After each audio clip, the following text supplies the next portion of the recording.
Good morning, good afternoon, wherever you are in the world. Hope your day is going great as mine is. So today I'll be sharing with you 1 Samuel 28. So in this chapter, Saul faced crisis again with the Philistines. So he was ready for war. But this time around, he was very, very terrified. David is no longer with him. Samuel is dead. Samuel was the middleman between God and the Israelites. So he was the one that always prophesies, tells them what to do, the direction to take. And so this made Saul very depressed because Samuel was no more. So he now sought for a spiritist, that's a witch. So let's dive right into it. Saul and the witch of Endor. In those days, the Philistines gathered their forces to fight against Israel. Now Samuel was dead, and all Israel had mourned for him and buried him in his own town of Ramah. Saul had expelled the mediums and spiritists from the land. Note that he expelled all of them. Why? Because God had already warned them from almost the beginning in Deuteronomy that, I think I put it down here. God told them, when you enter the land the Lord your God has given you, that's the promised land. Do not learn to imitate the detestable ways of the nations there. Let no one be found among you who sacrifices their son or daughter in fire, who practices divination or sorcery, interprets omens, engages in witchcraft or casts spells, or who is a medium or spiritist, or who consults the dead. Anyone who does these things is detestable to the Lord. Because of these same detestable practices, the Lord your God will drive out those nations before you. You must be blameless before the Lord your God. This is Deuteronomy 18:9-13. So God had already warned them in the past not to have anything to do with spiritists, mediums, or whatsoever. The Philistines assembled and came and set up camp at Shunem, while Saul gathered all the Israelites and set up camp at Gilboa. When Saul saw the Philistines' army, he was afraid. Terror filled his heart.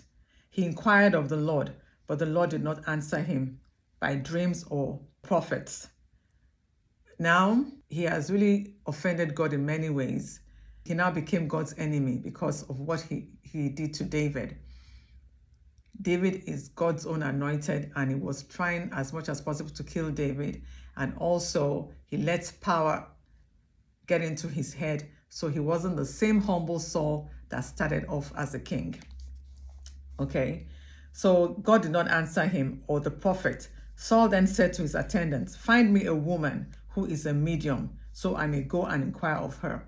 This is a man that already expelled all the spiritists and mediums from the land, because God is against that. Now he's now looking into that. You see, a double-minded man. The Bible says a double-minded man is unstable in his ways, right? And he cannot get anything from God. There is one in Endor, they said. So Saul disguised himself, putting on other clothes. He had to disguise himself, right? Because he's the king. And he had already told them not to delve into such. So now he has to disguise so that no one will see him. So he and two men went to see the woman. "Consult a spirit for me," he said, "and bring up for me the one I name." But the woman said to him, "Surely you know what Saul has done. He has cut off the mediums and spiritists from the land." That's obedience, trying to obey what the king had already put down. "Why have you set a trap for my life to bring about my death?"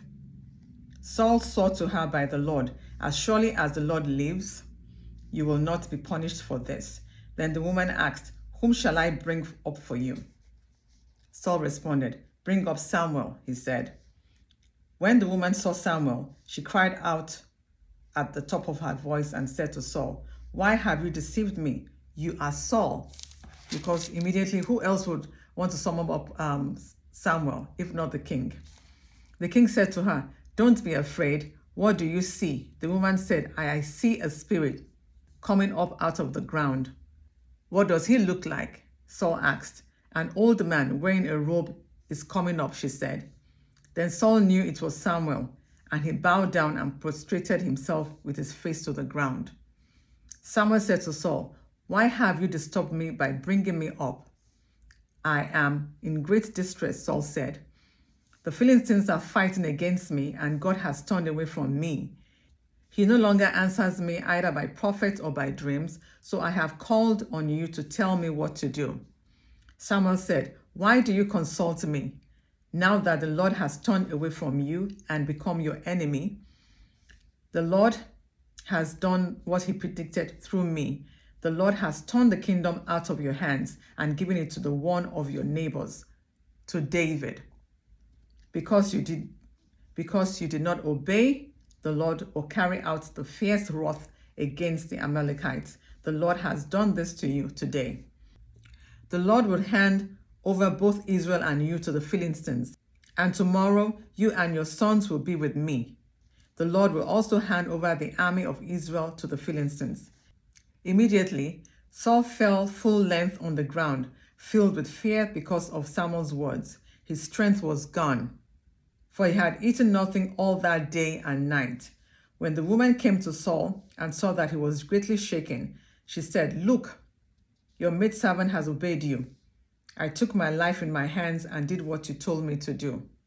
Now, please listen to your servant and let me give you some food so you may eat and have the strength to go on your way." He refused and said, "I will not eat." But his men joined the woman in urging him and listened to them. He got up from the ground and sat on the couch.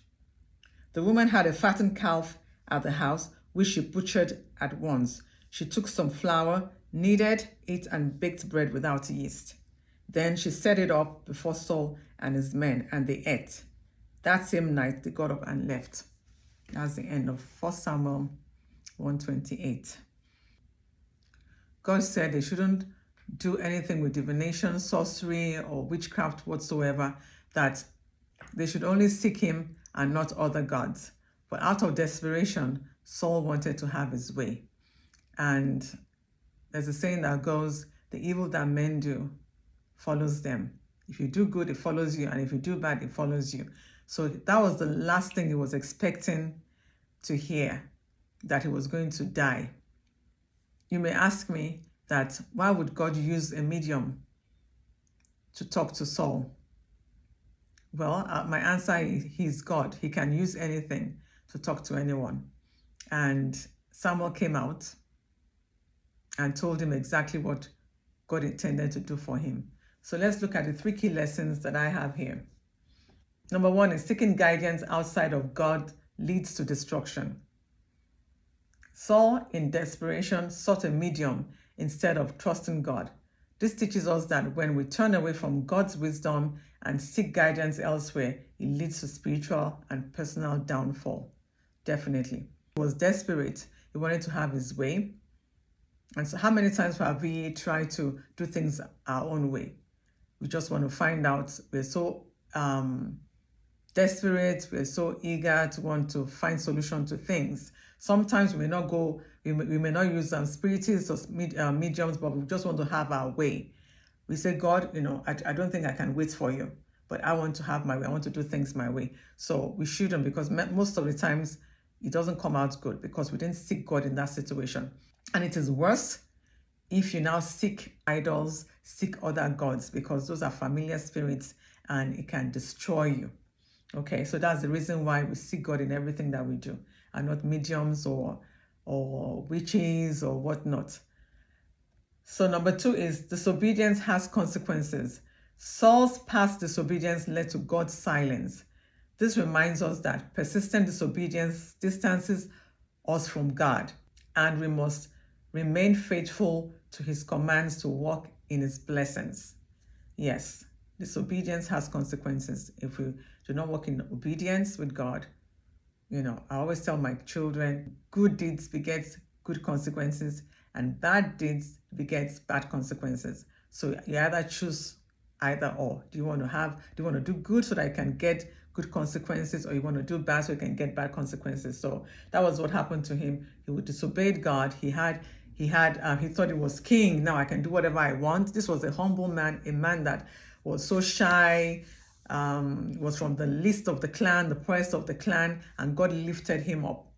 And then when he was lifted up and became king, he forgot about how he started. He forgot about his days of little beginnings where he was humble. And the Bible clearly states that humble yourself under God's mighty hand and he will lift you up in due season.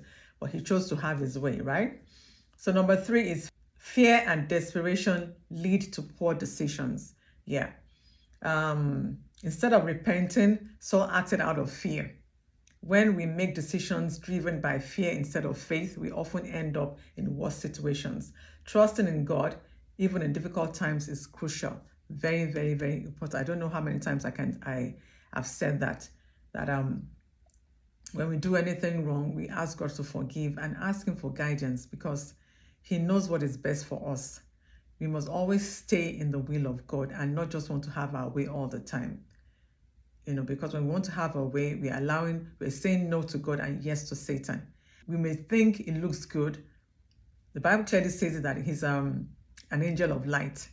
When he's telling us things sometimes, when it's whispering to our ears sometimes, it may sound good, it may feel good, but I'm telling you, he's actually leading you to a very, very, very dark path. The Bible also says that the way that seems right to man leads to death. So why choose the wrong path instead of the right path? Again, I'll say always step back, pause, reflect, seek God.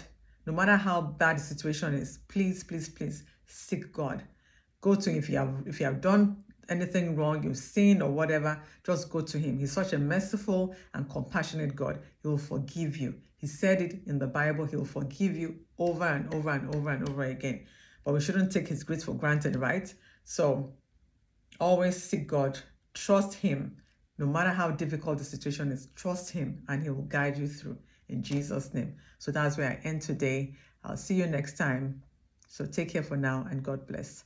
Bye.